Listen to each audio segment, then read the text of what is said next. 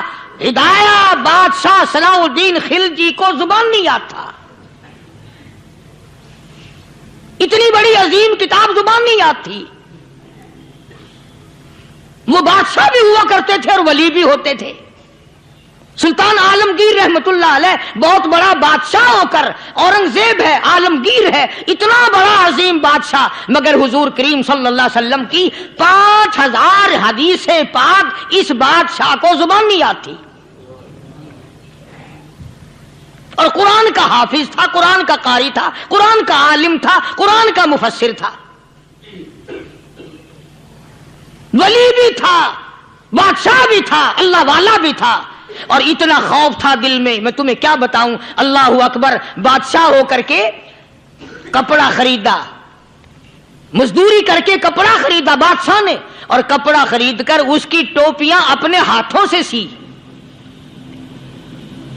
عالمگیر رحمت اللہ علیہ نے اس کی ٹوپیاں اپنے ہاتھوں سے سی اور چاندنی چوک دلی میں کھڑے ہو کر فروخت کی، بیچی. 6-7 روپے جمع کر کے ایک تھیلی میں بند کر کے اوپر لکھا عالمگیر کا کفن ان پیسوں سے خریدا جائے. کبھی ہم نے بھی سوچا جو رشوت مارنے والا آدمی ہے، بتاؤ اس کے لیے کفن کہاں سے اچھے پیسے تلاش کر کے لایا جائے گا؟ رشوت کا ہی کفن ملے گا نا. جو آدمی ملاوٹ کر کے پیسے کماتا ہے، فنکاری کر کے پیسہ کماتا ہے، دغا اور فریب کر کے پیسے کماتا ہے، تو آج ہمارا کفن بھی صحیح نہیں، کفن بھی دغا والا، فریب والا، ملاوٹ والا. بلکہ تم تو کہتے ہو کہ آج کل کھانے کے لیے خالص کچھ نہیں ملتا. میں کہتا ہوں میت کو غسل دینے کے لیے پانی خالص نہیں ملتا. یہ جو ہم موٹریں نل کے لگاتے ہیں، یہ پیسے کون سے ہمارے خالص ہیں؟ جو صابن میت کو مل رہی ہیں کون سے پیسوں کا خریدا ہوا ہے؟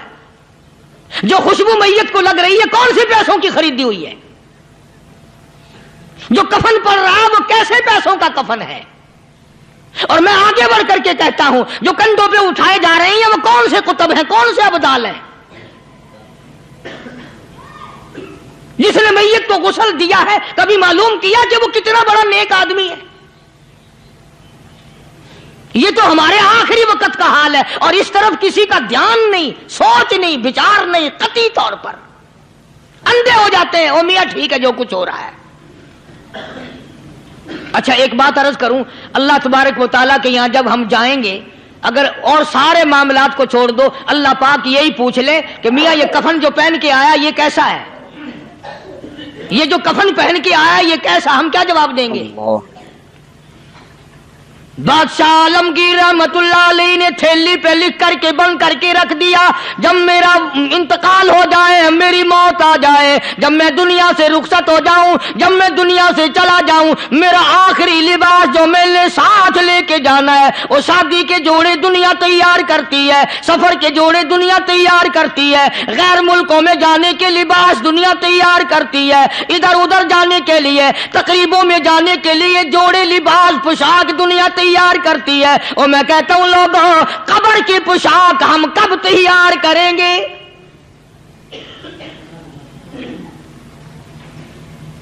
عالمگیر رحمت اللہ علیہ نے خود اپنے کفن کا انتظام کر کے رکھ دیا. ہمارے گھروں میں تو اگر کفن کا ذکر کرو تو گھر والے بھی منہ بنائیں گے، چھوڑو تم نے کفن کی باتیں بنانی شروع کر دی ابھی سے ہی. اور ایک اور عرض کروں، کفن بھی مقدر والوں کو ملتا، کئیوں کو ملتا ہی نہیں. کفن نہیں ملتا، قبر نہیں ملتی، نماز جنازہ نہیں ملتی، غسل نصیب نہیں ہوتا.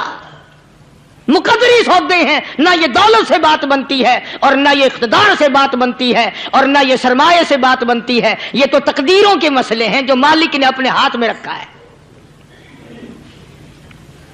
جناب رسول کریم سب کہہ دو صلی اللہ علیہ وسلم کے سگے چچا، اللہ غنی جنگ احد ہے،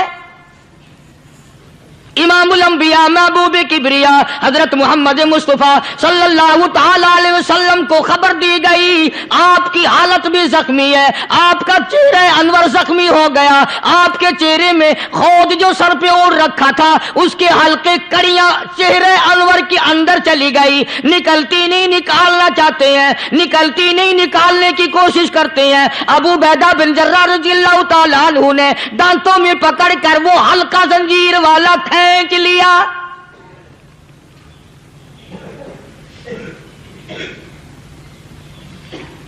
اللہ غنی، ادھر خون کا پھوارا چھوٹا، خون کا پھوارا چھوٹا۔ اللہ، عرش الہی سے آواز آئی، جبریل، پل جھپکنے کے برابر جبریل ساری دنیا کا نظام طے کر سکتا ہے۔ توجہ، اللہ نے آواز دی، جبریل، عرض کیا حضور، فرمایا یاد رکھ اگر میرے محبوب کا خون زمین پہ گر گیا تو پھر تو جبریل کا آئے گا۔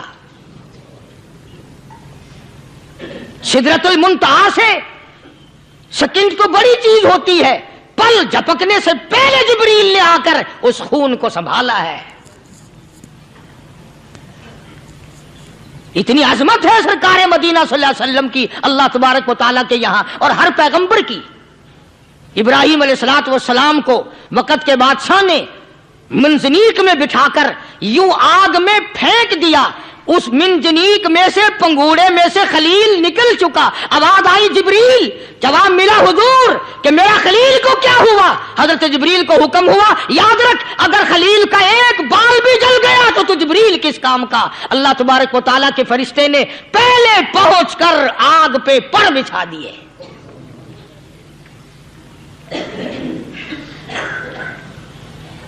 یوسف علیہ الصلوۃ والسلام کو بھائیوں نے کنویں میں پھینکا۔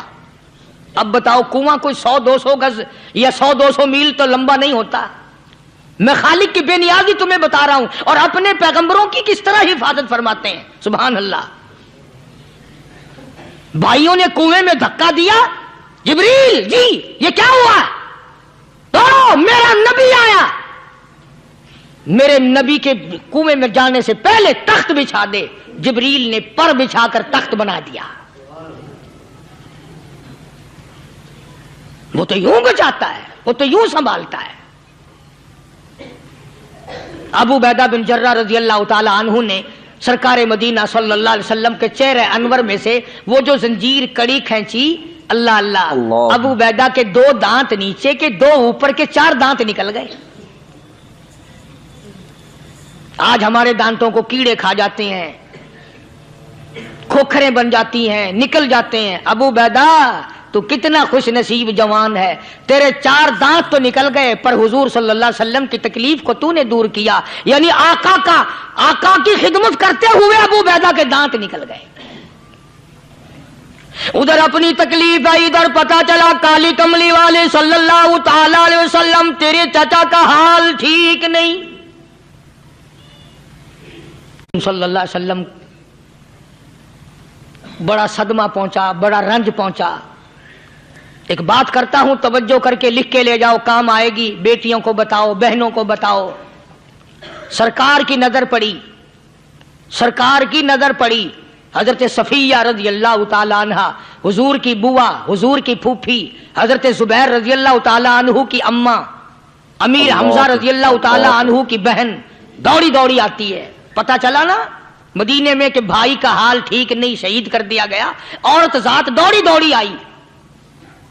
حضور نے فرمایا زبیر کون عورت ہے، جا کے روکو، لاش کا حال ٹھیک نہیں، کپڑے پھاڑے گی، جزا فضا کرے گی، میں نے سنا ہے لاش کا حال ٹھیک نہیں ہے۔ حضرت زبیر نے آ کے روکا، قریب آ کر پہچان لیا حضرت زبیر کی اماں تھی۔ انہوں نے کہا اماں اجازت نہیں، آگے نہ جاؤ۔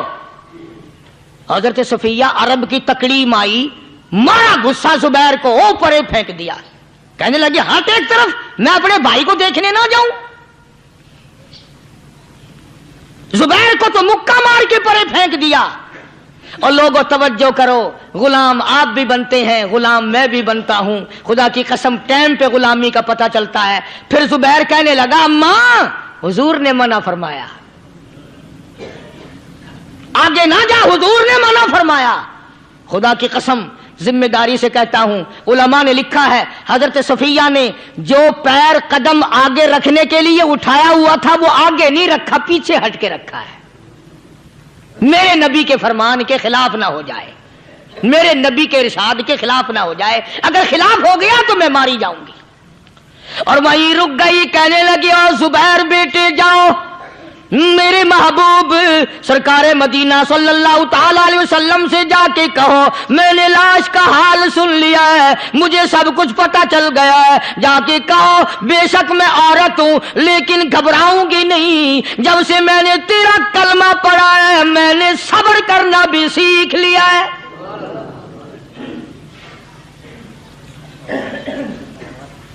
میں جدا فدا نہ کروں گی، میں کپڑے نہ پھاڑوں گی، میں رونا دھونا نہیں کروں گی۔ مدنی کریم صلی اللہ علیہ وسلم کو حضرت زبیر نے جا کے بتا دیا، میری اماں یوں کہتی ہے، فرمایا پھر بے شک اجازت ہے جائے۔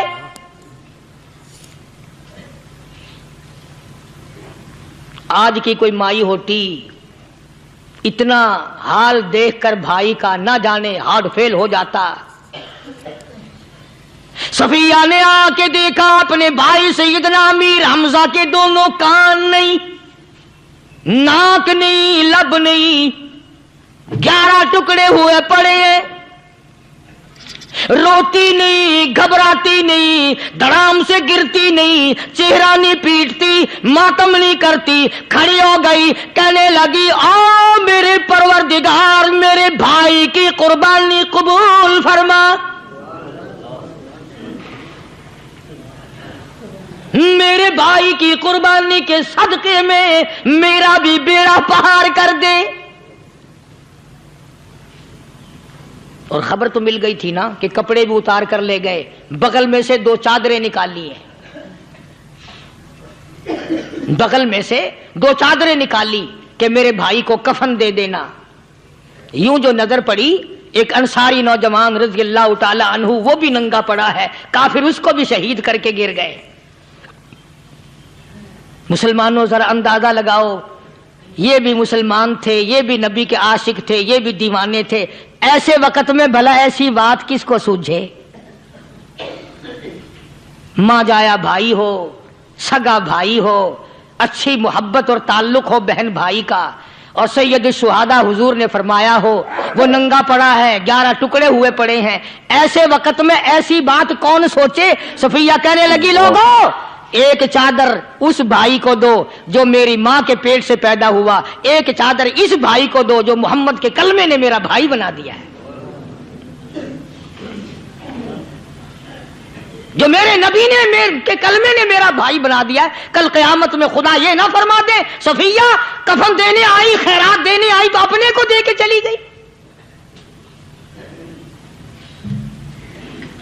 اب ان میں ایک چادر ہے چھوٹی اور ایک ہے بڑی، پھر کہنے لگی میری چادریں واپس کر دو، ایسا نہ ہو میرے بھائی کو بڑی مل جائے دوسرے بھائی کو چھوٹی مل جائے، اللہ پاک کل یہ نہ فرما دے اگر کفن دینے بھی آئی تو اپنے کو بڑی دوسرے کو چھوٹی، یہ اللہ کی رضا والا تو کام نہیں۔ قرہ اندازی کی، سگے بھائی سیدنا امیر حمزہ رضی اللہ تعالی عنہ کے حصے میں چھوٹی چادر آئی اور اس انصاری جوان کے حصے میں بڑی چادر آ گئی۔ چنانچہ جب محمد عربی صلی اللہ تعالی علیہ وسلم تشریف لائے تو حضور کو اتنا صدمہ پہنچا، میری مستقل کیسٹ ہے سیدنا امیر حمزہ رضی اللہ تعالیٰ عنہ کے عنوان پر، آپ لوگ اسے خرید کے سنیں۔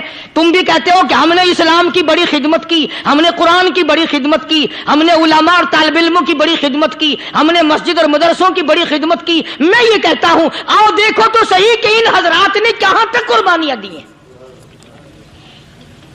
حضور نبی کریم صلی اللہ تعالی علیہ وسلم جب اپنے پیارے چچا کی لاش پہ آئے، چہرے پہ نظر پڑی دونوں لب نہیں، کالی کملی والے صلی اللہ تعالی علیہ وسلم نے منہ میں جھانک کر دیکھا تو زبان نہیں، ذرا نیچے کو نظر کی پیٹ میں جگر اور کلیجہ نہیں، دونوں ہاتھ نہیں، دونوں کان نہیں۔ یہ حال دیکھ کر حضور صلی اللہ علیہ وسلم کو چکر آ گیا، زمین پہ تشریف فرما ہو گئے، اور پھر بلکہ یہاں تک لکھا ہے کہ آپ نے یوں فرمایا، او میرے مالک اگر صفیہ مائی میری بوا پھوپھی یہاں نہ ہوتی تو میں یہ ٹکڑے بھی نہ اٹھاتا، اگر تو یوں ہی راضی ہے تو میں بھی یوں ہی راضی ہوں۔ اور پھر جب ان ٹکڑوں کو جوڑا گیا تو صحابہ نے عرض کیا، یا رسول اللہ صلی اللہ تعالی علیہ وسلم، امیر حمزہ قداور آدمی تھا، لمبا تکڑا بہادر آدمی تھا، حالت یہ ہے چادر چھوٹی ہے بھی ایک ہی، اگر سر ڈھانپتے ہیں تو پیر کھل جاتے ہیں، پیر ڈھانپتے ہیں تو سر کھل جاتا ہے۔ حضور نے فرمایا سر کو چھپا دو، پیروں پہ میرے چچا کے درختوں کے پتے ڈال دو۔ میں یہ عرض کر رہا تھا کہ اللہ والے ہر وقت میں آدمی کی اصلاح کی کوشش کرتے ہیں، اسے بنانے کی کوشش کرتے ہیں، اسے سمجھانے کی کوشش کرتے ہیں۔ اللہ تبارک و تعالی ہر مسلمان کو توفیق دے کہ وہ اپنی زندگی بھر اللہ والوں کی خدمت میں جانے آنے کی، قرآن کی خدمت کی ہر وقت پروگرام بنائے، نیت خیر رکھے۔ کیوں؟ اس لیے اسی کو کہتا ہے کہ لیے پھرتی ہے بلبل چونچ میں گل، لیے پھرتی ہے بلبل چونچ میں گل، اور ڈھونڈتی ہے شہید ناز کی تربت کہاں ہے، تلاش کرتے ہیں جانور پرندے کہاں پر اللہ کی رحمت برس رہی ہے۔ تو ہمیں بھی اللہ کی رحمت کا طالب ہونا چاہیے، اللہ کی رحمت کا متلاشی ہونا چاہیے۔ اللہ پاک مجھ پہ اور آپ سب پر، ساری امت پر اپنا کرم فرمائے۔ آسمانی کتابیں نازل فرمائی، اسی کو لوگ زیادہ چمکاتے ہیں۔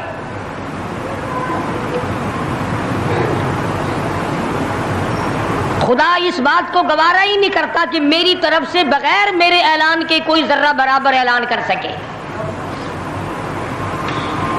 وہ کسی قلندر کو، کسی ملنگ کو، کسی کو اختیار نہیں دیتا۔ جن کا خدا جیتا جاگتا حی و قیوم قائم دائم ہے وہ تو ایسا ہے، اور جن کا خدا کبھی پیدا ہوتا ہے کبھی مر جاتا ہے ان کی میں بات نہیں کرتا۔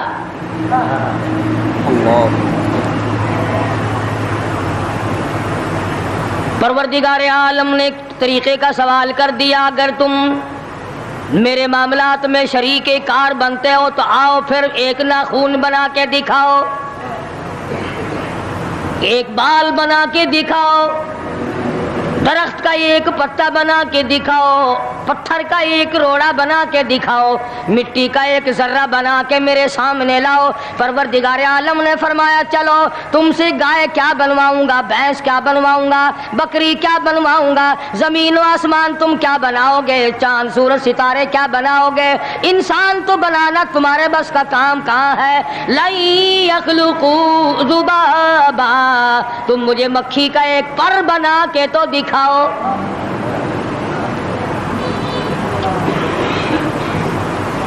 فرمایا جس کے دل میں توحید و ایمان یقین کی دولت جم جاتی ہے وہ لوگ تو دنیا ہی میں ایمان کا مزہ چکھتے رہتے ہیں، ایمان کی لذت آتی ہے۔ صحابہ اکرام رضوان اللہ تعالی علیہ مجمعین کی جماعت نے دنیائی میں جنت کو دیکھا، جنت کی خوشبو سونگھی، کسی کو جنت کی ہوا لگی، کسی نے جنت کا نقشہ دیکھا، کسی کو جنت کا نظارہ کرا دیا گیا دنیائی میں۔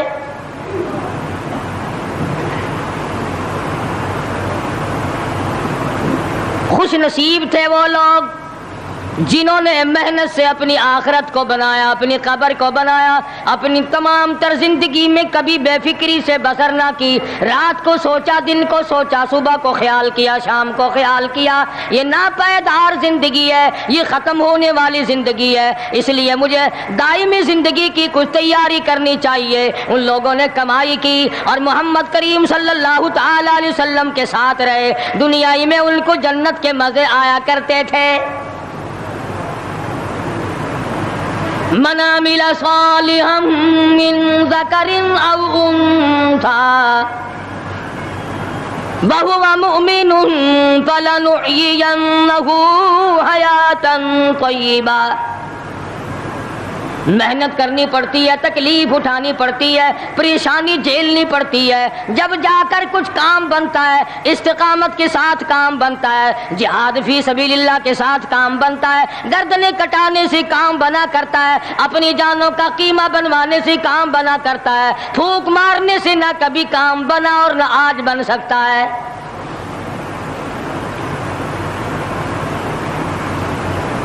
علماء کرام میں بے شمار لوگ اس قسم کے آئے جو استقامت کا پہاڑ ثابت ہوئے۔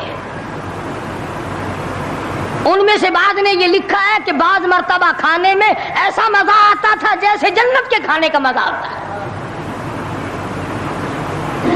شاہ عبد الرحیم صاحب رائے پوری رحمہ اللہ، خدام نے عرض کیا حضرت پورا مہینہ گزر جاتا ہے رمضان المبارک کا، کچھ دو چار نوالے دو چار لقمے کھا تو لیا کرو۔ تو فرمانے لگے میں اللہ پاک کا قرآن کریم دن کو پڑھتا ہوں، رات کو پڑھتا ہوں، سارا دن تلاوت کرتا ہوں، ساری رات تلاوت میں لگا رہتا ہوں، اور لوگوں تمہیں کیا معلوم ہے جب میں خدا کا قرآن پڑھتا ہوں میرے منہ میں جنت کے پھلوں کا مزہ آتا رہتا ہے۔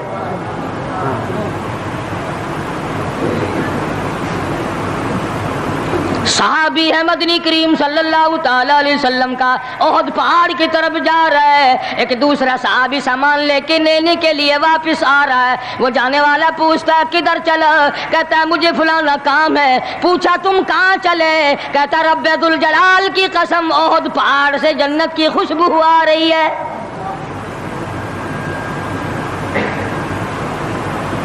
پہاڑ تھے یہ لوگ، ارادے کے، استقامت اس قدر مضبوط تھی، دنیا کی کوئی طاقت ان لوگوں کو نہیں ہلا سکی۔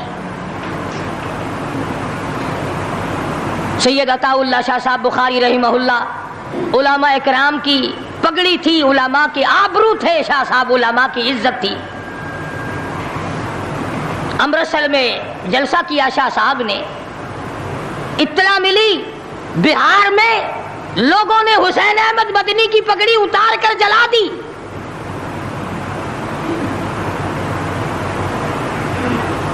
بخاری نے جلسہ کیا، لوگوں نے جستجوانہ نگاہوں سے دیکھا کہ آج بخاری سٹیج پہ ننگے سر کیوں آیا؟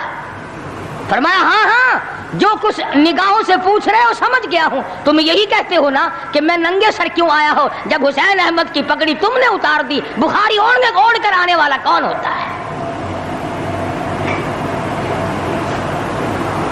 آج تک دیکھو ان بہاریوں کو تم کہاں کہاں یہ دھکے کھاتے پھرتے ہیں۔ مولانا حسین احمد مدنی رحمت اللہ علیہ کی پگڑی اتاری، پیروں کے نیچے بلی اور جلا دی،